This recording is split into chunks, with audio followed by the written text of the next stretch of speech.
Hello everyone, welcome to Art Lounge Alley. This is Figure Drawing Basics Part 21. I'm your host. I am going to jump into drawing basics in just a minute. But first, I would like to introduce newcomers to the Patreon page. And I will do that in just a second. This is it, everyone. This is the Art Lounge Alley Patreon page. We got 6 tiers here for you. Tier 1 being the official patron for $2 per month. You get access to the Discord server and your patron name is listed in the credits. I'm going to start doing credits once you guys start pledging at the end of the stream as a way to say thank you for keeping the stream going. Next, we got Tier 2 All Access patrons, $5 per month. You get all previous tiers plus having early access to finished pages and exclusive content. Exclusive content being things that I'm not going to be posting on any other social media platform aside from Patreon. Other work I will be posting later, so you guys will get the first view of the new content. And you get all the previous tier benefits, like having access to the Discord server, having your name listed in the credits, and being part of the Patreon community. Now, what is the Discord server? It's basically a chat room. It's a chat room for everybody from all the social media platforms that I post to regularly, from all the tiers, for you guys to come together in a room and hang out, get to know one another, be part of a creative community, share ideas, expression, thought, whatever, really. Talk about anything under the sun. Next, we got Tier 3, Critique Submission Tier, $15 per month. You get a chance to be part of the Art Lounge Alley stream. You get to show your work, showcase your work to all of the viewers from all the different social media platforms, and also get some tips and tricks and general help with whatever it is that you're going to be submitting for me to critique live on stream. And that's going to be held every Friday from 8 until 10. There are some things to read, so I highly encourage you guys to check out this Patreon page. It is in the About section of the Twitch channel. So once you click on there, you get a list of all the social media platforms. Hit the Patreon link and you'll be able to see all these tiers and read through them at your own pace, at your own time. Next, we got Kickstarter Patron, $25 per month. What's this tier? It's an opportunity for you to have your portrait drawn. I will be doing a high-resolution digital painting of you live on stream, and that's going to be every Thursday from 8 until 10. I do encourage you guys to make it more interesting, to really show your creativity, to show your personality, and try on things like masks, makeup, wear glasses, make expressive face expressions, wear hats and accessories. They're all highly encouraged, but not required. You could dress up, dress up as a mage, dress up as whatever it is that fancies you, and I will be doing a high resolution digital painting. So yeah, that's Thursdays from 8 until 10. And you will also get access to all the previous tier benefits as well. Next, we got Tier 4 Artist Promotion.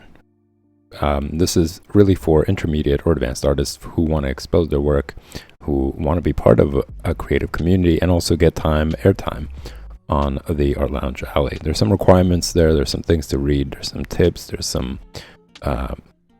ideas that I think are really important for you to read. So take your time, read through it. And if you have any questions, ask away. Ask on the stream, ask off the stream, and I'll write you back. Next, we got Tier 5 Private Tutoring. Pretty self-explanatory. It's limited to 15 people, $65 per month. You get 4 videos per month, catered just to you. So whatever it is that you're going to submit, you could be a beginner all the way to advanced. I will help you improve. I will give you some guidance, some examples. I will do live demonstration examples. I'm going to create a digital file for you to explore and send that to you once I send you the video for the week. So that PSD file is for you to keep, to do what you want. Study it at your own pace, at your own time. I will be also assigning you guys homework, just so that you have some things to practice throughout the week, some things to work towards, to have a goal set until the next video, and so on and so forth. You'll also get a private Discord channel dedicated just for you. So you can leave me comments there, you can leave questions, upload your work and progress, and I'll follow up with that through the next video and write you in that Discord channel. You will also get access to Tier 4 members only Discord channel. So for all of those who pledge to this tier, all 15 of you, you guys will have your own channel to hang out with each other, get to know one another, share resources, talk about whatever. Talk about the stream, talk about drawing or anything else. It's just another chat group for you guys to hang out in, to go to for familiar faces, or rather usernames. But that pretty much sums it up, y'all. As I mentioned, you guys can always ask to get a better idea. And sums it up. I am gonna jump into today's stream. Boom. That is it. It is pretty zoomed in there. I actually am revisiting an old sketchbook. I have a new sketchbook. It's a lot bigger actually than this one. But you know, I've been looking at I've been looking through my sketchbooks, and I saw like this one, and I was like, man, there's so many. I mentioned this quite frequently recently. It's just how ridiculous it was for me to just waste these pages. I like only one side is drawn on, and it's pretty empty. You know, there's some pages where there's some good work on there that I still like to some extent. Of course, I'm gonna say that I could have done better. But yeah, for what it was okay. But really, what really bugs me now is just how wasteful I was about the pages, and how I didn't want to get over this phobia of like, if something didn't look right on the page, I'm just gonna move on to the next one instead of, you know, putting time and effort and filling up the page and just working through those mistakes and trying over and over on the page. I also left a couple of pages in the front blank because I was like, I'm gonna really make the front look great. And now I'm like, whatever, you know, it's drawing. The most important thing is that I keep drawing. And I will do that once I find my pencil, man. Why does it disappear on me?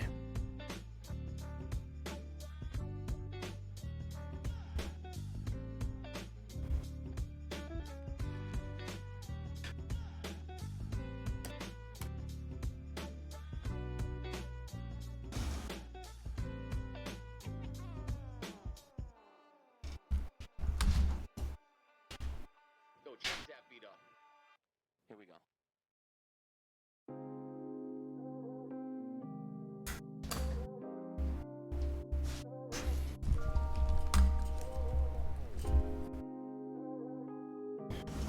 I gotta get in the habit of putting it exactly where it belongs in this little jar that I have that I keep like all the pencils and stuff. So I'm just gonna keep it there from now on. Every time I'm done, just save myself that time and not bother looking for it. All right, anyway, so yeah, let's jump into today's sesh. I'm gonna continue to draw the head. Different angles, So as always, I'm going to start out with a very light sketch.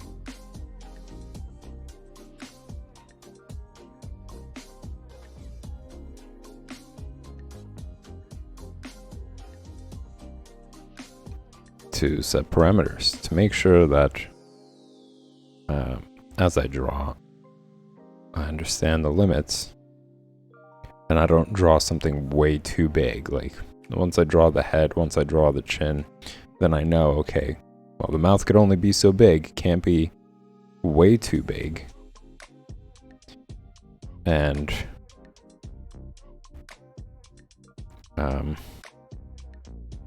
that ensures proportion, that ensures that things make sense rather than just being completely limitless and end up drawing like a really long mouth, really big eyes.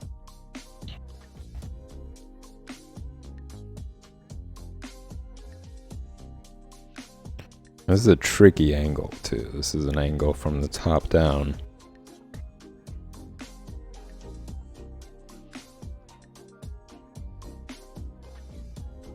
So as you can see, like everything kind of shrinks, right? It like scrunches up. But really it's just trying to portray distance, you know, because the chin is so much more distant from this focal point, from this angle. Let's just say the camera is like so up high. And because the face and the head in general is round, things are gonna curve away rather than if it was like a flat sheet, right? It was really long, let's just say, there would be no curving. There wouldn't be anything other than just these straight lines going further down, and you would just see things getting smaller and smaller towards the end, you know, depending on how long it is. But in this case, because everything curves, it becomes more and more hidden the further up you go. More hidden underneath rather than further away. Like in this instance, in this example, it would just go, you know, if it's super long, let's say, and the camera angle is from the top down, like let's say this is a building top, right? You got your windows and stuff.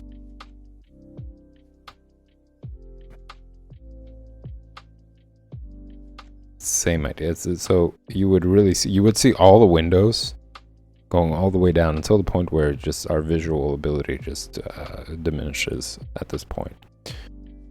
Whereas here, even if you zoom out really far away, the top of the head is going to get smaller, and the chin is going to go even further around the top of the head.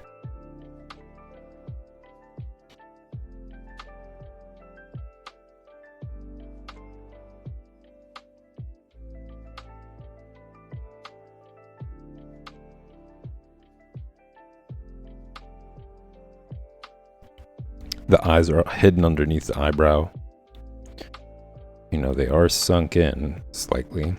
They're kind of protected by the eyebrow. So you wouldn't really see them much in this angle. The eyes wouldn't be visible.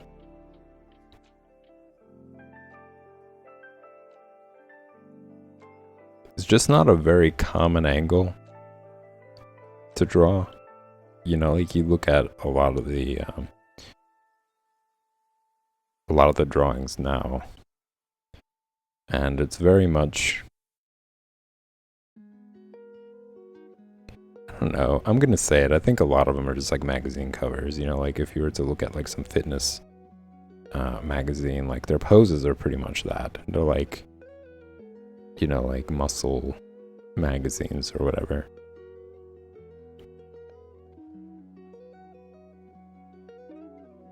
There's just too much of it. I'm not saying it's bad. It's fun. Some of it is beautiful work. Some of it is very attractive. But it's also great to see some refreshing perspectives and poses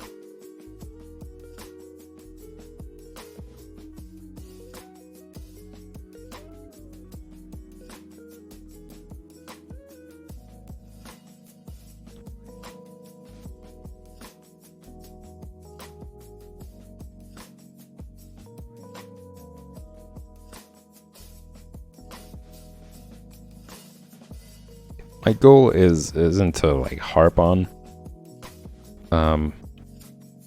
some of the choices. It's really just to challenge something different and refreshing, and kind of break the habit of something, because I feel like that kind of stifles the creative process. When you become too comfortable, let's say drawing something over and over and over again, you kind of go into this like a robot mode, or like this like autopilot mode where, and I think that kind of takes away the life that's breathed into piece of work. When it becomes this like, okay, I know this is going to get lots of likes, I know this is going to be really popular, so on and so forth. It kind of like, it takes away that I feel like artist spirit in a way, where the artist is thinking about things that could be creative, that could be challenging, that could be thought-provoking, that could be slightly frightening. That is a thing. Slightly frightening of not knowing what the outcome of it is going to be like. And kind of also challenging themselves and be like, well, what do I like? I know that this is liked by the social media platform, but what do I like? Not losing that self-expression. So while, it is important to get yourself out there, I think it's just as important to retain that aspect. And that's really where I'm getting at. I'm not saying those kind of poses aren't fun or attractive or appealing in some way. It just don't forget yourself. Don't forget your own interests. Don't forget the imaginative, creative side of it all.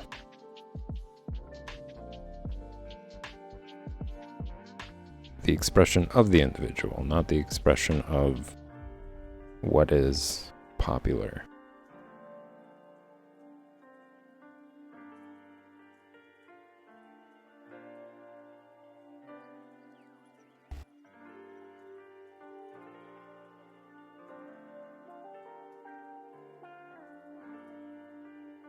I will be signing up to Pretzel sometime soon, just to like eliminate these chatbots, because really sometimes I can't even see if you guys are posting comments. It just kind of skips over it because the name is very similar to Pretzel, like the color is very similar. There's only a few times where I've had somebody in chat and their name wasn't the same color.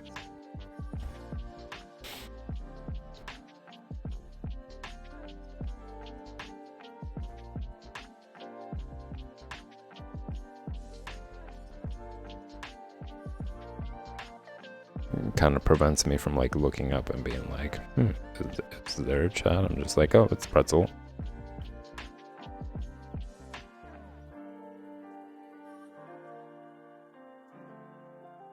So that's a cool angle. I do like it.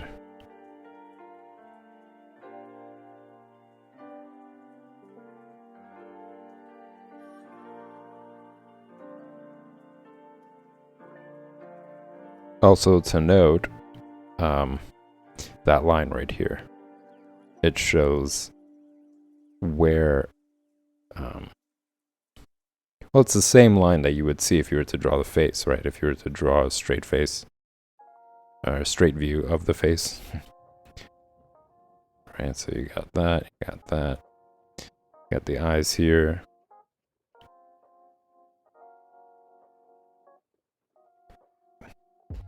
You got the nose, you got the mouth.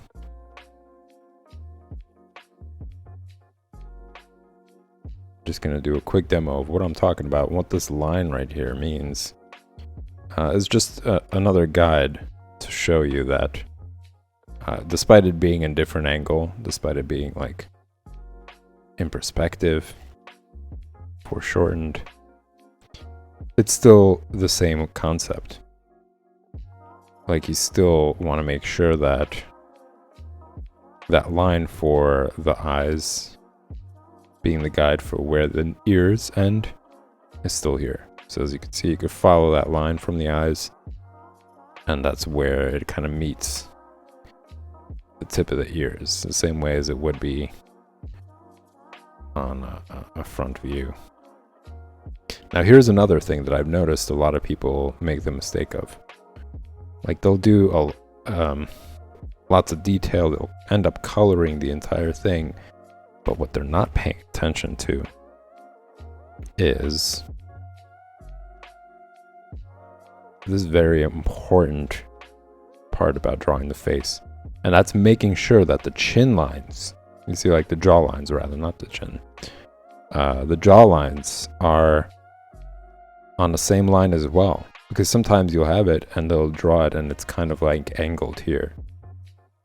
So like the jaw would curve at the top over here and then curve over here, and it would just give it this weird look of, I'm gonna do it all over again just to show you guys visually how it ends up looking weird. So the mouth, the nose, got the eyes here.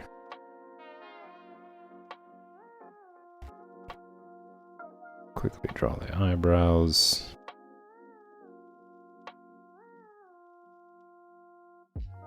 So I'm gonna purposely show you guys what I mean.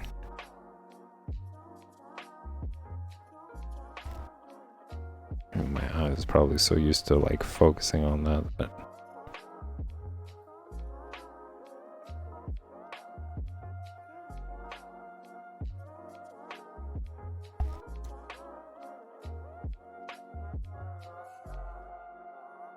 So you see that, and this is where it curves, and over here it's different. So if I draw a line right across from that center point of the curve, you see how it doesn't line up with the center point of this curve? It's higher. And that's a really important detail to look out for. It ruins the image. You know, you end up drawing the details, you finish the drawing, and there is something off, and you can't quite figure it out. Well, there's a hint there. That's something to keep an eye out for. If something seems a little bit off, check that. Be like, is that line, like, especially when you're doing it as a straight view, like the front view of the face, really look out for that. It's gonna ruin your image. It's gonna break that illusion. So yeah, just a quick little demonstration of that.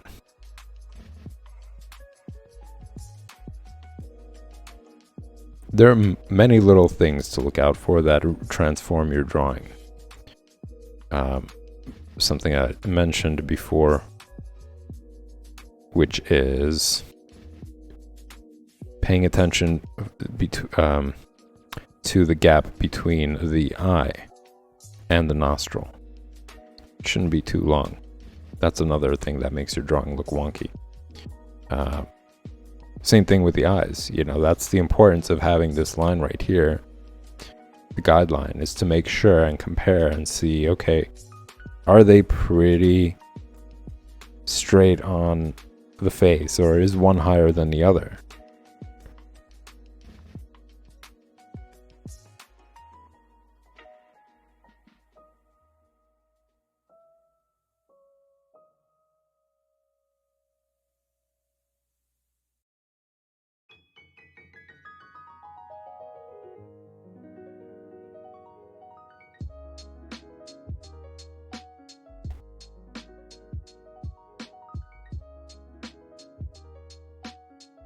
So just like multiple little things to check with yourself. Like if you're looking at your drawing and you're just like, something is off, something's not sitting right. And it's just that small thing, it really could escape your attention. Because it is a comparison thing, you do have to like just be like, is one higher than the other?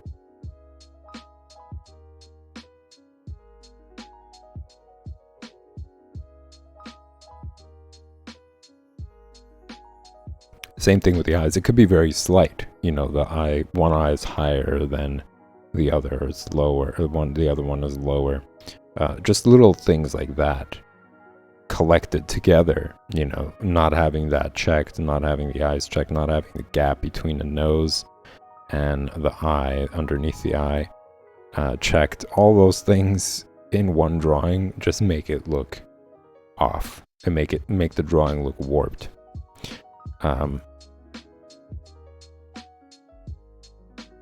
So just more little tips, little tricks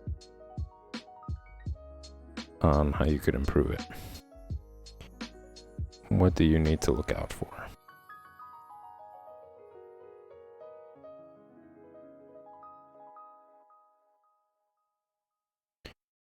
So going back.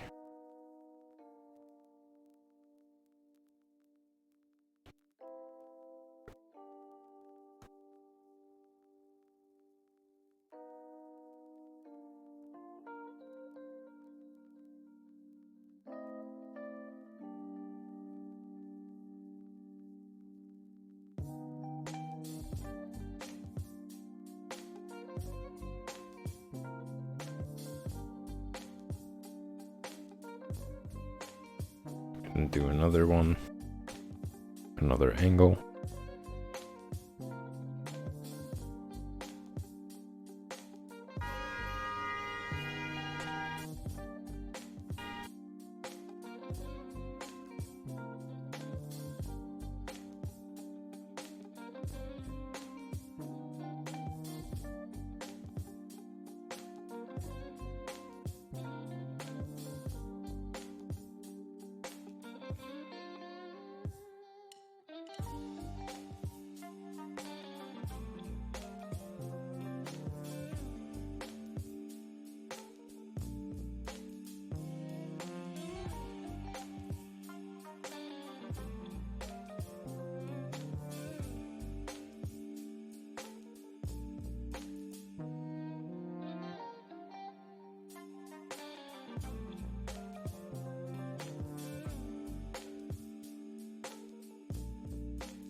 Now, notice here that I'm drawing the hair not on top or just like barely above the head shape.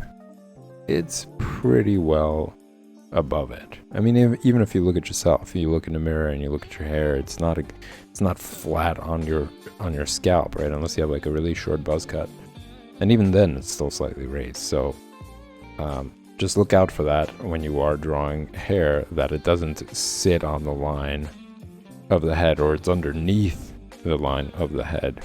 It's very much on top of it, and it's a good like 1/4 inch higher.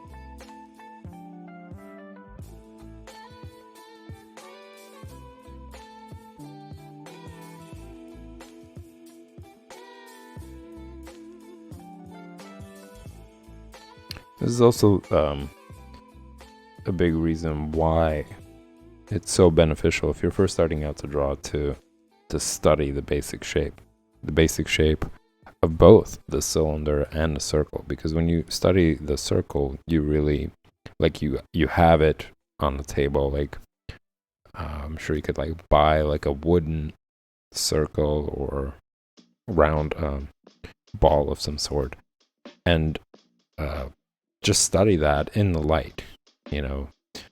Bring it up to the light, have the light come down close to it so that you get dramatic shadows on it. You could even draw on it, or paint on it, and see how those features look as you turn the circle, the ball shape. You could see that the eye becomes less visible.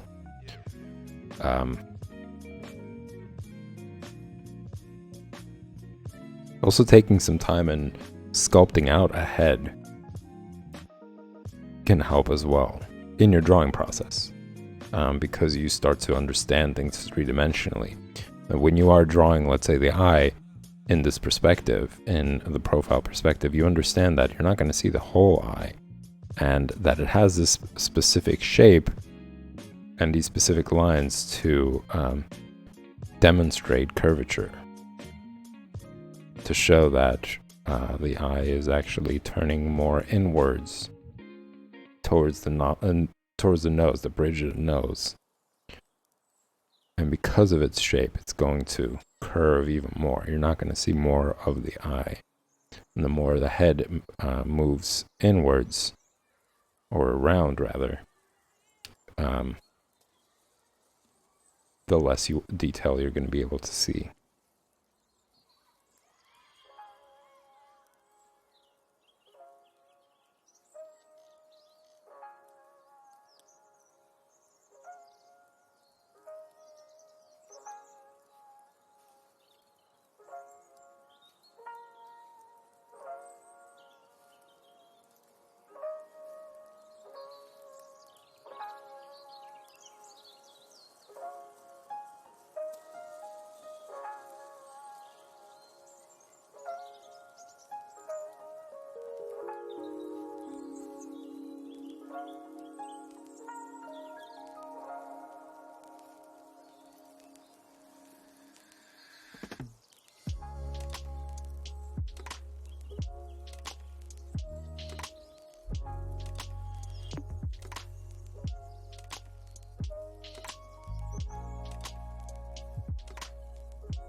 Once again, this line right here shows where the tip of the lobe is, the earlobe is, and this line right here, the same as any other angle, whether it's this way, whether it's this way, still maintains that same principle. The line of the brow, the line of the eye. I'm going to say more so the line of the brow is an indicator of where the ears end or start, depending if you're going from the top down or from bottom up. So if you're talking about bottom up, then the line underneath the nose really demonstrates that.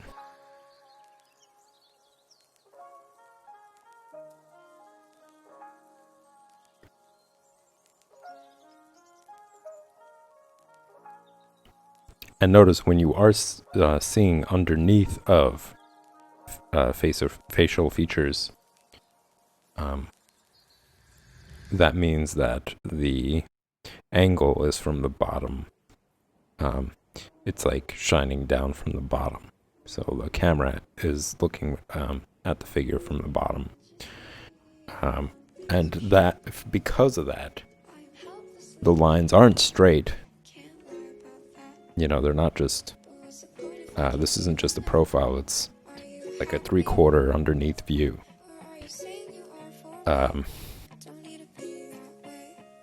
So yeah, the lines, as you see, the guidelines tend to be take more curvature.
And this line right here is just to show more planes.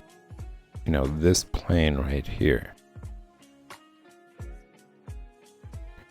And that might be a confusing term for some of you because you're new to drawing, but yeah, it's just surface area.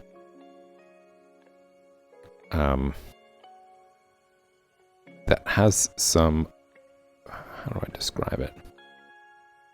Flatness to it, right? There's a level of flatness, like, despite it being curved, that's like a massive,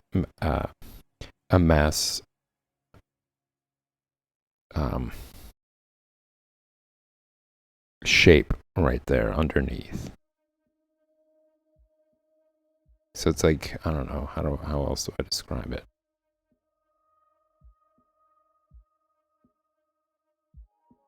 I want to say it's something to do with like if you were to create something out of cardboard, right? And you were to connect certain pieces, like this piece right here would connect to the bottom piece right there. So that's like a plane. That's a plane right there. A surface area plane. This is another surface area plane right here that has more curvature to it.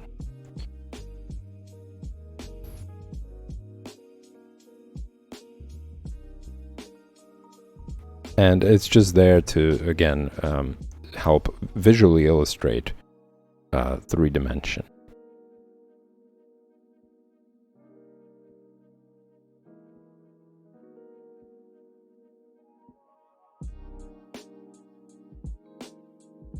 As you guys can see, this was the original head shape line, right? That was the circle. That was the circle that I made. This is the chin area that I made as well. So the entire head has been shaped based on that. But the hair doesn't sit on top of it. Or, I mean, the hair isn't like just slightly above that line, or underneath it even. That's even worse. That really shrinks the entire head down, especially if you're drawing something that doesn't resemble a buzzed cut. If you're trying to give it some sort of shape and stuff, it needs to really come out off of that line right there. Even if you were to, let's say, slick it back, and just comb it, all that hair would eventually collect on top of each other and create another thick layer. So it still wouldn't be right where that hair, the headline is. So it's a really important detail to look into, something to look out for.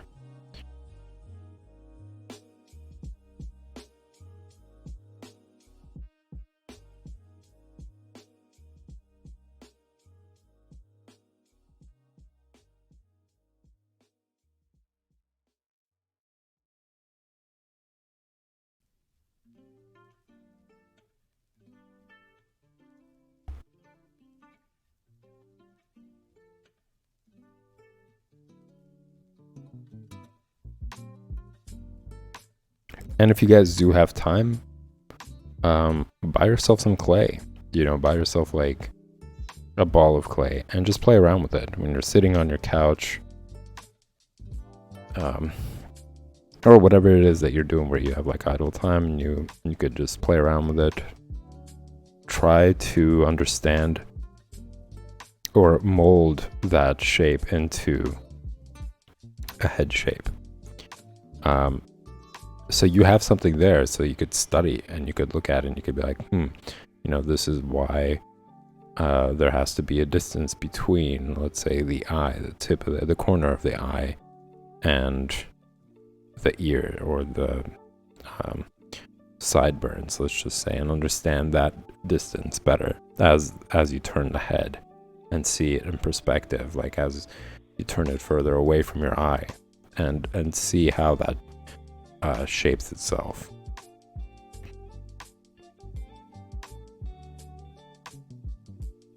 Also, just sculpting it together, you could notice like it's starting to look kind of weird. I didn't add enough mass to the back of the head. The back of the head looks kind of flat, but there's the skull itself is actually more round, and there has to be space for the brain as well.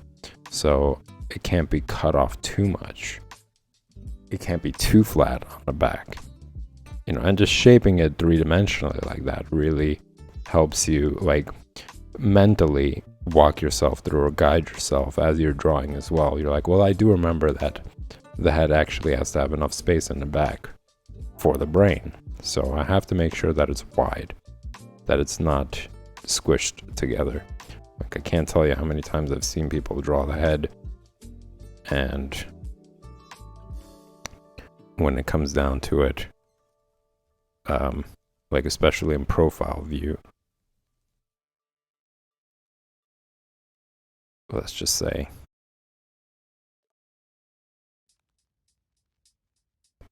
the eyes are big, the mouth is there, and then the head is like this.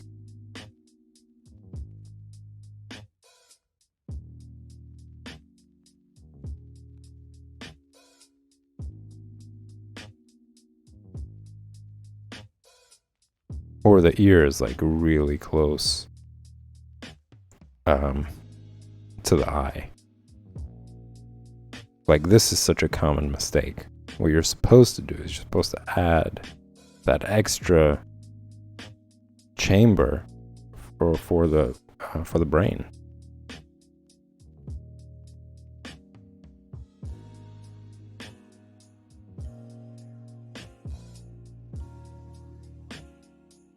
Now I'm just going to do a correction over this so you guys can see what a difference it makes.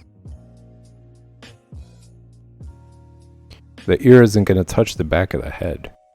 Even if it's a bald head, in profile like this, the ear should not be touching the back of the head.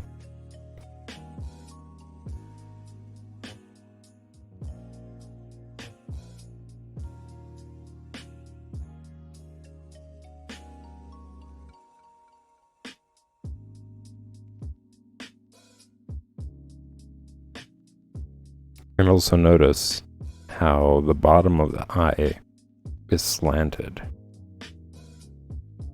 slanting downwards towards the nose. It's not straight, it's not like this.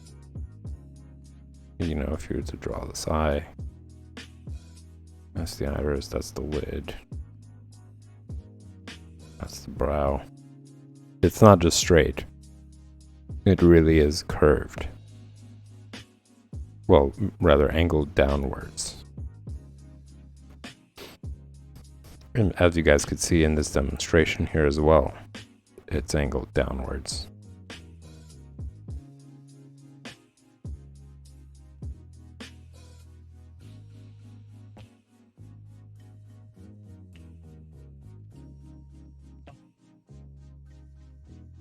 And it's also creating a little hood for the eye.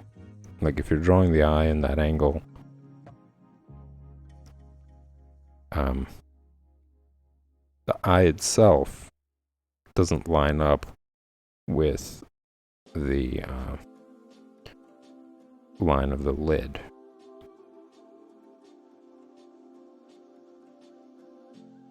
It's inside the lid, so there has to be this kind of hood over it, so that when you blink, there's space for your eyes to close. So don't make the mistake of, let's say you create the eyelid, and it's all just like on one curved line. That looks weird, right? Like you could immediately see how off that looks. Whereas if you give it more space forward to actually create a little hood, it makes more sense.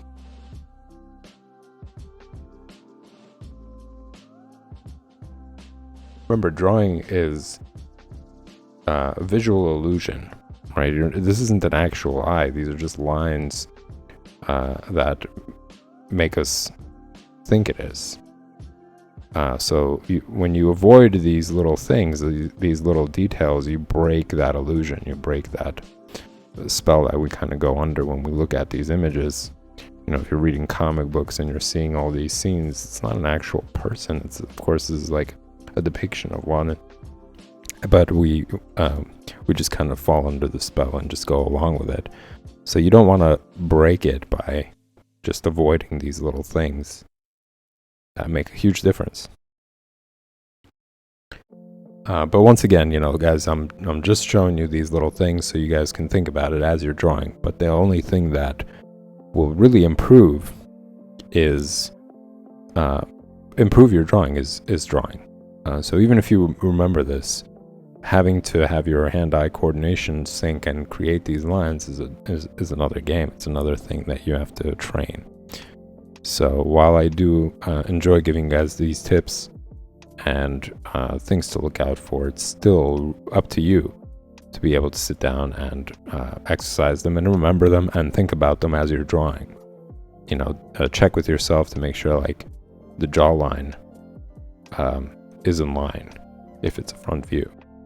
To check the distance between the bottom of the eye and nostril to make sure that the eyes are leveled as well. They're not, one isn't higher than the other, that sort of thing. So all that stuff really is great when you are practicing, when you're thinking about it. It's not just this like mindless process for you. You do have to, as you're learning, as you're trying to improve, it is a thinking process as well.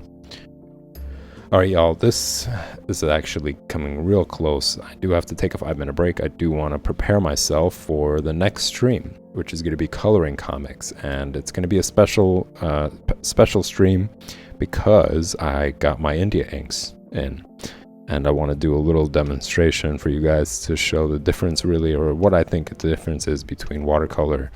Like I got these liquid watercolor tubes that I have been using before. What the difference is between them and India inks, like how it feels, what sort of results there are, and just in general, give you guys a better idea. So yeah, stick around. I'm going to take a 5-minute break and I'll be back to do just that. If you guys enjoy the content, hit the like button and the subscribe button. You will get notification when I'm going live. You'll also be helping grow the stream and create a more interesting, diverse community as we go through the different parts of each stream. So thanks again, y'all. I'll see you in 5.